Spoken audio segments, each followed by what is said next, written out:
She had one hand on the dressing room door, ready to walk away from the man the world called a legend. But when Elvis spoke, his voice wasn't the confident baritone millions adored. It trembled, raw, desperate. "Don't go," he said. What followed in that quiet Vegas hallway would haunt both of them forever. The lights of the Las Vegas Hilton shimmered like liquid gold against the Nevada night. Inside, the corridors buzzed with last-minute tension.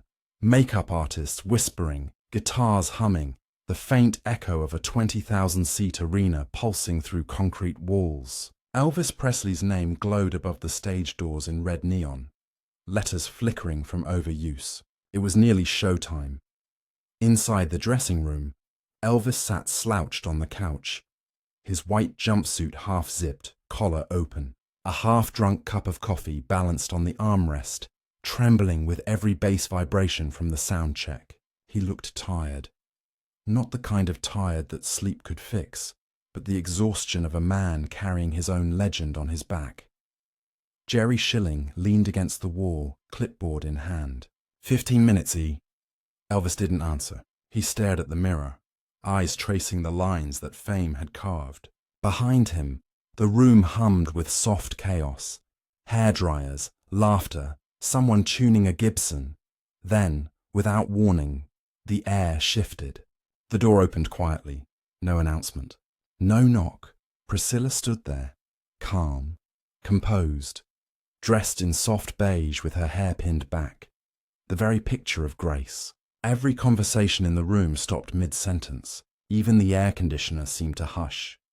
She wasn't supposed to be there. Not tonight. Not after everything that had been said and left unsaid. Elvis turned slowly, disbelief flickering across his face. For a second, time folded back to the house in Memphis, the laughter, the morning coffee. Then reality snapped back under the fluorescent lights. Scylla, his voice was barely audible, her expression didn't waver. "You look tired," she said, as if trying to pretend this was normal. He gave a small, nervous laugh, then looked at Jerry, as if to ask whether he was seeing a ghost. Jerry, sensing the moment wasn't his to stay in, nodded and slipped out quietly, shutting the door behind him. Now, it was just the two of them. The silence stretched so long it became a sound of its own, thicker than the applause waiting beyond those curtains. Elvis picked up his scarf, running it through his fingers. "You shouldn't have come," he murmured. "I had to," she replied. "Lisa's been asking questions." Her voice was calm, but beneath it was a tremor, something unfinished. Elvis looked up, catching her reflection in the mirror. "You could have called." "I did." "You didn't answer," he winced. The honesty hit harder than a slap. For years the stage had been his shield. Every song, every encore a way to drown out silence. But tonight, there was no music to hide behind. Outside, a muffled roar rose from the crowd, chanting his name, expecting their king. Inside, the king sat motionless, afraid to say what needed saying. Priscilla stepped closer, the soft click of her heels echoing like distant clock ticks. "You think you can sing your way out of this?" she asked quietly. He smiled faintly, eyes still on his reflection. It worked for a while. The line hung in the air, heavy, tragic, true.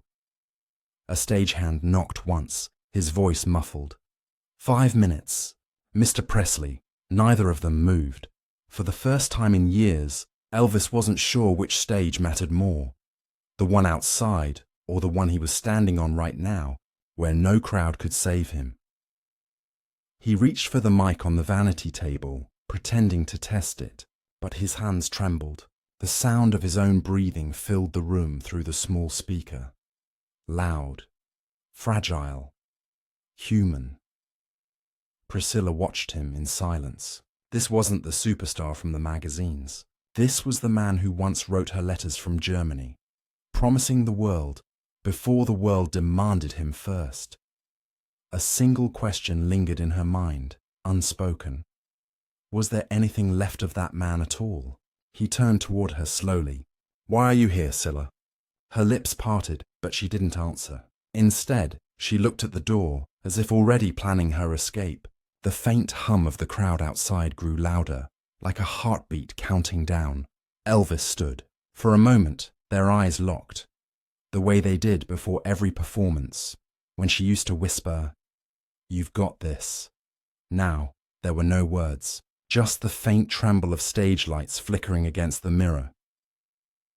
Priscilla took one step back. Her hand brushed the doorknob. The sound was small, but in that instant, Elvis knew what it meant. He opened his mouth to speak, but nothing came out. Would you have walked away? If you knew it would be the last time you'd see the person behind your own reflection? The door began to open, and that's when everything changed, because what Elvis said next would stop her in her tracks and make the entire dressing room go dead silent. The door clicked shut. The noise of the crowd outside dimmed to a low pulse, like a heartbeat muffled by walls. Inside the dressing room, only the faint hum of the lights remained, and two people who once promised each other forever. Elvis stood frozen, hand hovering mid-air, the echo of her movement still hanging in the air. "Scylla, wait!" She stopped, but didn't turn. The silence stretched so long it became unbearable. When she finally spoke, her voice was quiet, almost fragile. "You don't get to say my name like that anymore, Elvis." He stepped forward, words tumbling out before he could control them. "Then why are you here?" She turned slowly, eyes red, not from tears, from restraint. "Because I needed to see if there was anything left." Those words hit like a spotlight straight to his chest. He wanted to respond, to remind her of the good times, the laughter, the late-night drives through Memphis, but his throat felt dry. Elvis reached for the scarf on the chair beside him, twisting it in his hands as if it could anchor him. "You think I don't know what I've become?" he asked. Her tone softened, but only slightly. "I think you don't remember who you were." That landed. The man who once sang for love now sang for survival, for expectation, for empire. He looked around at the walls lined with sequins, awards, photographs. It was all gold, but none of it felt warm. Outside, the stage manager's voice buzzed through the intercom. 2 minutes, everyone." Elvis didn't move. He stared into the mirror, eyes hollow. "You came all this way just to tell me that?" "No," she said, stepping closer. "I came to say goodbye." The room shifted. His reflection stared back at him. Older, heavier, lonelier. "You can't," he whispered. "I already did." The line sliced through him. Something fell. A glass, rolling across the floor until it hit the vanity leg. The sound echoed like a closing door. He knelt slowly, picking it up. His reflection now split into pieces across the shards. "You know, every time I walk out there, I still look for you in the crowd," he said. Priscilla's voice broke slightly. "Then maybe that's why you never saw yourself again." The words stopped him cold. He looked up, eyes wide, hurt, confused, trying not to show it. But she saw everything, the sweat trembling on his temple, the way his hand clenched his scarf, the way his jaw tightened whenever he wanted to hide emotion. "What do you want me to say?" he asked, almost pleading. She shook her head. "You can't sing your way through pain, Elvis. You have to face it." He laughed bitterly. "Face it? Every show I do is me facing it. The lights, the screams, the silence after. That is my punishment." The sound in his voice, not anger, not arrogance, something else. A kind of weariness that made Priscilla's composure falter. She stepped back, searching for the doorknob again. "You need help," she said quietly. He turned sharply, eyes suddenly bright, desperate. "No, I need you." That stopped her. Her breath caught. The air between them turned thick, heavy with years of love and loss. In the hallway, Jerry Schilling paused outside the door, hearing muffled voices, but not the words. He looked at Charlie Hodge. "Something's happening in there," he murmured. Back inside, Priscilla's hand was on the door again. "Elvis, please, don't make this harder than it already is." He took a step forward. "Do you think they'll ever love me the way you did?" She blinked, confused. "Who?" "Them." He gestured vaguely toward the stage, the fans, the faceless millions.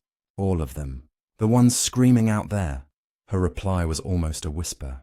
They love the idea of you, Elvis. I loved you. He looked down, lips trembling. Then why can't that be enough? Because the idea won. That was the final crack. The sentence landed like thunder. For a moment, he couldn't breathe. The room seemed to shrink. Walls closing in, air thinning. The muffled crowd outside transforming into a distant memory. He opened his mouth, but no sound came out. Then, something shifted in his eyes. Not defiance, not denial, but surrender. His voice dropped to a whisper. You were the only thing that ever made sense. Priscilla turned, tears glinting under the fluorescent light. Then why didn't you fight for it? The question hung like smoke. He didn't answer. Couldn't.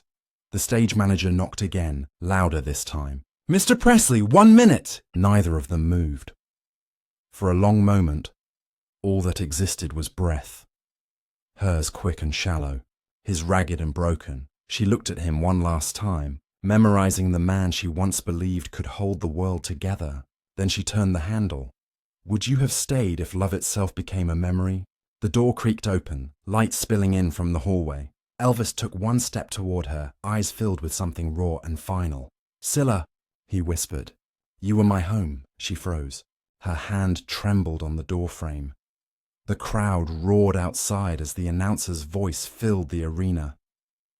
Ladies and gentlemen, the one and only Elvis Presley, but inside that tiny room, the king of rock and roll stood silent, waiting for a response that would never come, because what she did next would haunt him long after the lights went out. The roar from the arena seeped through the walls like distant thunder, shaking the bulbs around the mirror. Elvis stood motionless, the announcement echoing in his skull. Priscilla's hand was still on the door. For a heartbeat, neither breathed. Then she turned. Her eyes met his, and for a moment everything else disappeared. The crowd, the noise, the glitter. Only 2 people remained, trapped between what was and what could never be again. Elvis took a slow step forward. You were my home, he said, the words trembling out of him as if torn from somewhere deep. The sentence stopped her cold. His voice wasn't the booming baritone that filled stadiums. It was soft, cracked. The voice of a boy from Tupelo who'd once dreamed of being seen. Before the music, before the suits, before Graceland. You were it, Scylla. I didn't know what peace was until you walked into that barracks in Germany. She blinked, the memory flashing through her mind. 19 years old, cold winter air, his shy smile. Back then, he hadn't been the king, just Elvis, a soldier with guitar-calloused fingers and a heart that believed love could survive anything.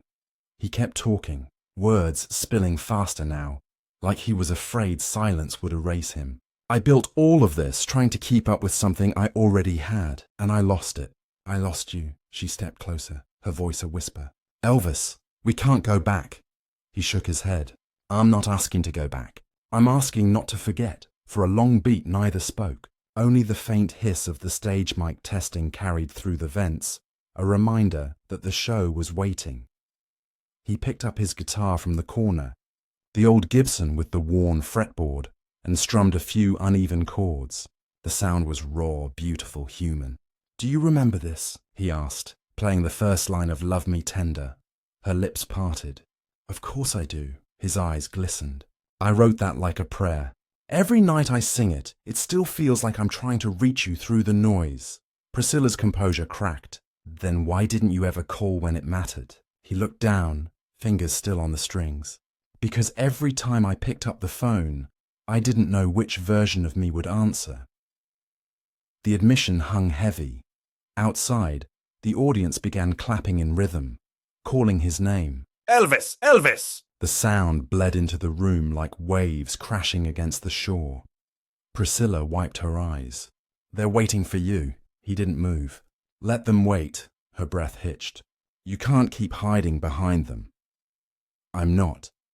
He placed the guitar down, stepped closer until they were inches apart. I'm standing right here, Scylla, no cameras. No reporters, just me. She could smell the cologne, faintly mixed with sweat and anxiety. the same scent that used to cling to her pillow after every show. He reached out, slowly, unsure, and brushed a strand of hair from her cheek. "You were my home," he repeated, quieter this time, like a confession. Her eyes filled.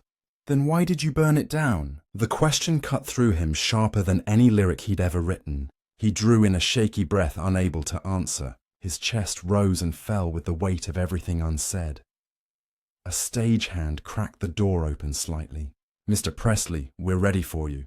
Elvis turned his head, eyes flashing with something close to defiance. "Tell them to wait another minute." The man hesitated, then closed the door again. Inside, the silence was suffocating.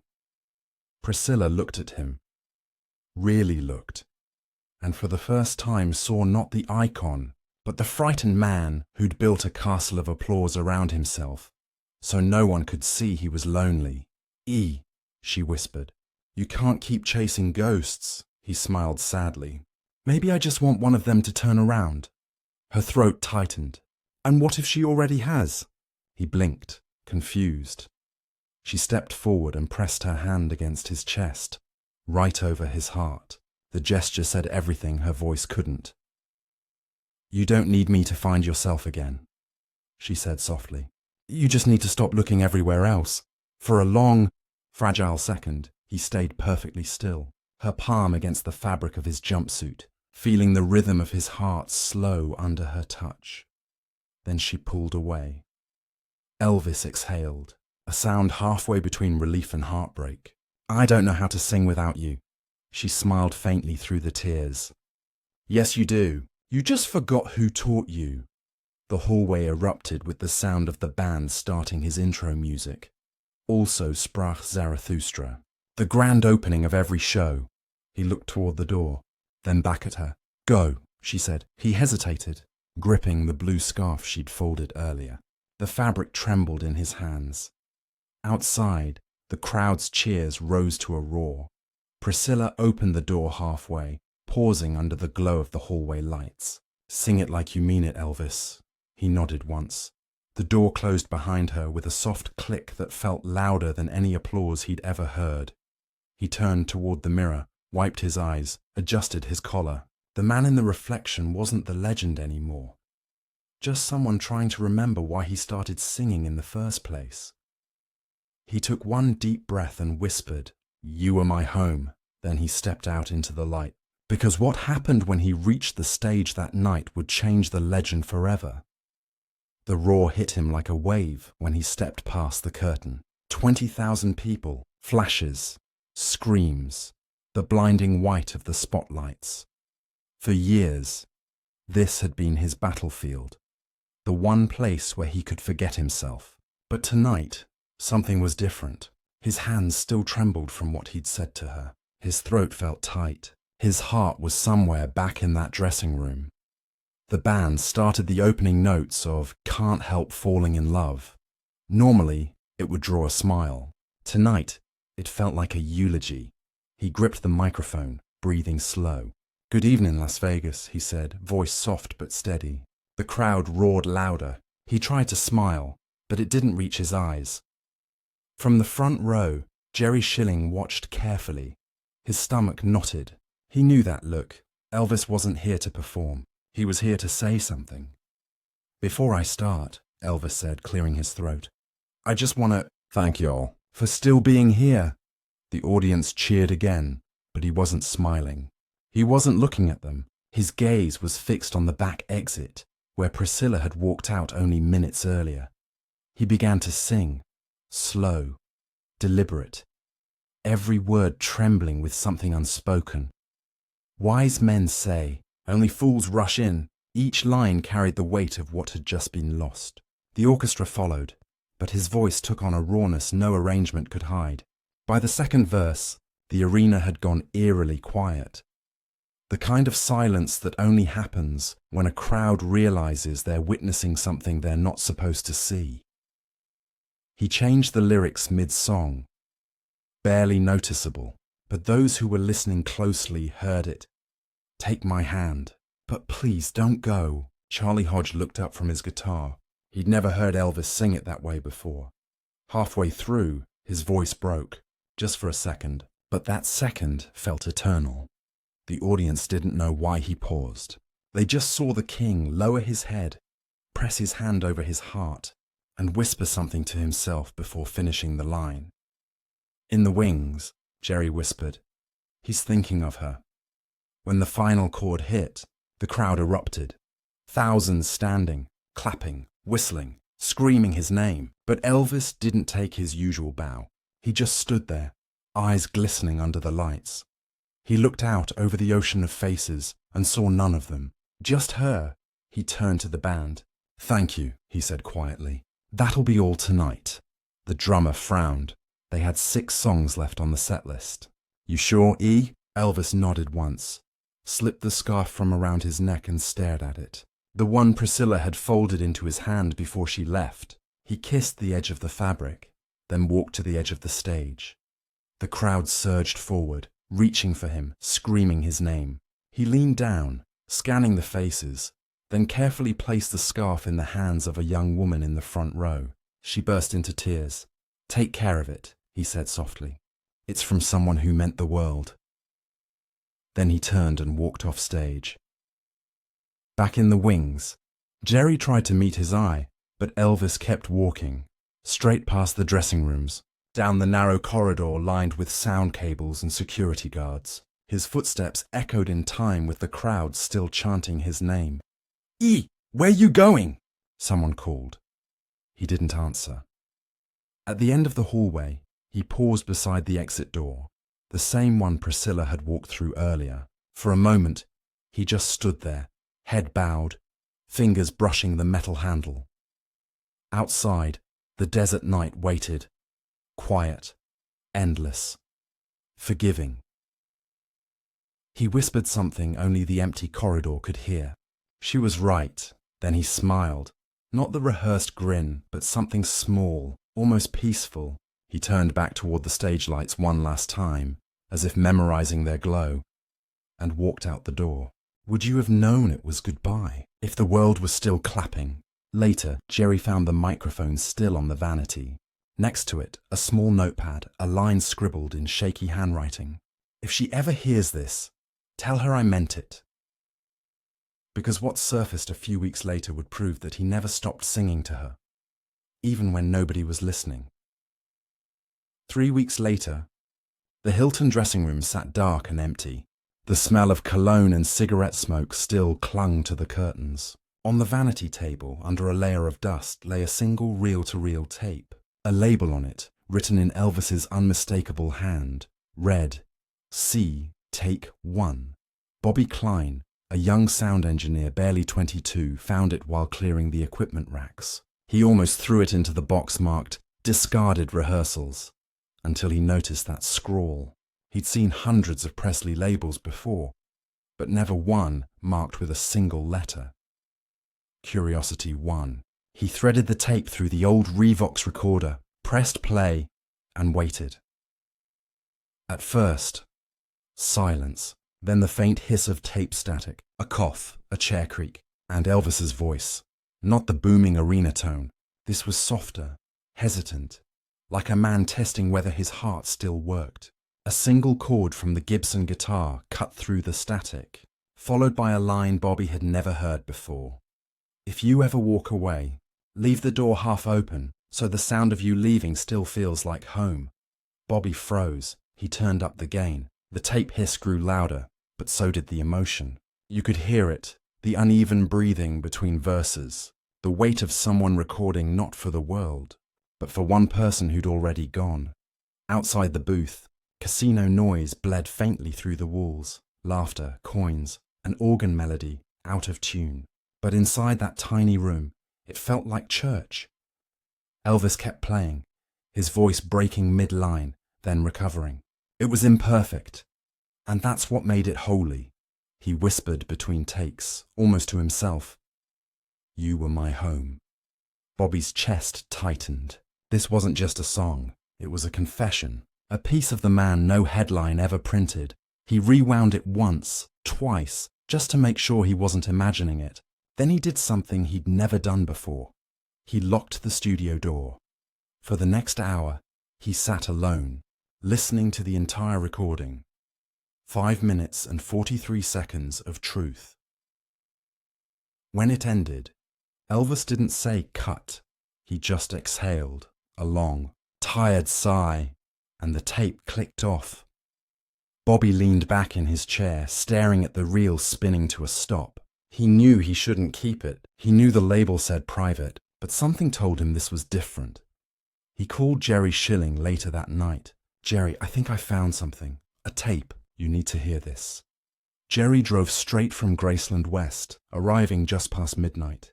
The two men sat in silence as the tape played. When it ended, Jerry rubbed his eyes. "He recorded this after she left," he said quietly. "No one's supposed to hear it." Bobby nodded. "What do we do?" Jerry looked down at the spinning reels. "We keep it safe. Maybe one day she'll want to hear it, but not now." He reached for the stop button, then hesitated, just long enough for the final faint sound on the tape to play. A door closing. The same door from that night. They both froze. "Was that?" Bobby started. Jerry nodded slowly. "Yeah, that's the one." Neither spoke after that. Jerry pocketed the tape, wrapped it carefully in a towel, and walked out into the desert night. The air was cool, silent, heavy with memory. He drove until sunrise, then buried the tape deep in his glove compartment, right beside a pair of aviator glasses and a photo of the three of them from 1969. Elvis, Priscilla, Lisa smiling in her arms. Would you have listened if you knew the song wasn't meant for you? Years later, when the archives at Graceland were opened to catalogue Elvis's private material, the tape surfaced again. A curator held it up under the fluorescent light, the word "C" still fading on the label. They played it once, just to confirm its authenticity. By the second verse, everyone in the room was silent. In the official logs, it's listed simply as unreleased composition, unknown title, possibly written for Priscilla Presley. But insiders say when Priscilla finally heard it in private, decades later, she didn't speak. She only nodded, tears filling her eyes, and whispered, "He kept his promise." Because even after his voice stopped echoing through arenas, that recording would keep his truth alive in a way no concert ever could. Decades have passed, but the Hilton's backstage corridor still smells faintly of hairspray and dust. The mirror is cracked now, its bulbs dim. Yet every year, on November 14th, a small crowd gathers outside the same dressing room door where two people once stood between love and legend.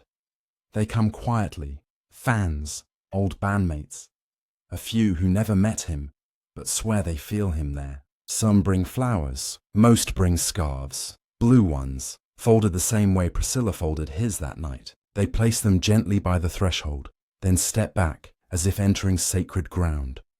Inside, nothing much has changed. The leather couch is still pressed against the wall, the vanity still cluttered with curling iron burns and faint coffee stains. Someone once etched words into the mirror frame. "You were my home." No one knows who did it. Maybe a crew member. Maybe Jerry. Maybe as the legend grew, it simply appeared, carved by time itself.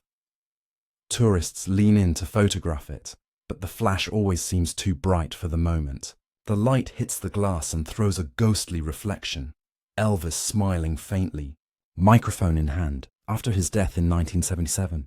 Jerry Schilling petitioned the Hilton to keep the room exactly as it was. The management agreed. "Let it stay untouched," he said. That's where the man behind the myth lived for a minute.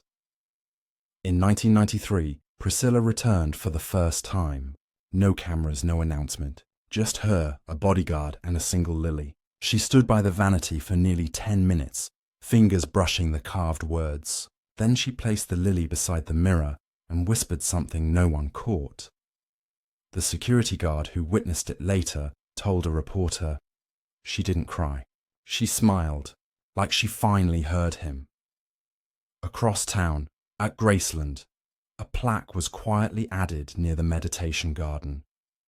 In this place, the voice rested. In another, it remembered love. Each year since, fans from all over the world gather at dusk, lighting candles that flicker blue against the Tennessee night. They sing softly, not the hits, but the tender ones. Love Me Tender, always on my mind, If I Can Dream, and somewhere between the verses, silence settles, the same kind of silence that once filled a dressing room before a man whispered the truth he couldn't say on stage. Sometimes, if you stand there long enough, you can hear it, the faint hum of a reel-to-reel, the soft click of a door closing, the echo of a promise kept. Do the people we love ever really leave when their words still reach us? In interviews, Priscilla never mentions the tape directly, but when asked what she misses most, she always gives the same answer. The quiet moments, the ones nobody else saw. That answer has become a kind of legend itself, a reminder that behind every spotlight is a heartbeat, and behind every legend, someone still listening even now. The Hilton staff swear that on certain nights, after the show's end and the crowds clear out, faint music drifts from that locked room. Not recorded, not played, just there. A few chords, a low hum, then silence. They never open the door. Some stories are better left undisturbed, because before this story closes, one final reflection remains, a truth about love, fame, and the cost of being remembered. Night settles over Graceland like velvet. The iron gates gleam under the security lights, their music notes catching the last shimmer of dusk.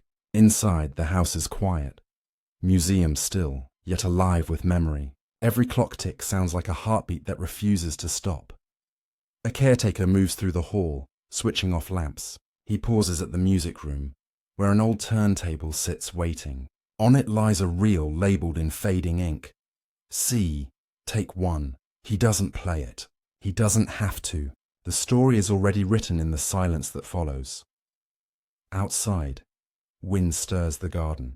The candlelight from visitors flickers across the marble stone that bears his name. Someone's left a folded blue scarf beside it. Someone else a note for the one who sang the truth. For years, people have tried to explain Elvis Presley. The legend, the excess, the fall. But those who are closest to him always tell a quieter version.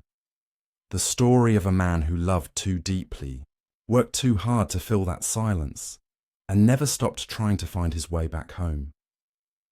Because home was never Graceland. Not really. It was a person. It was her.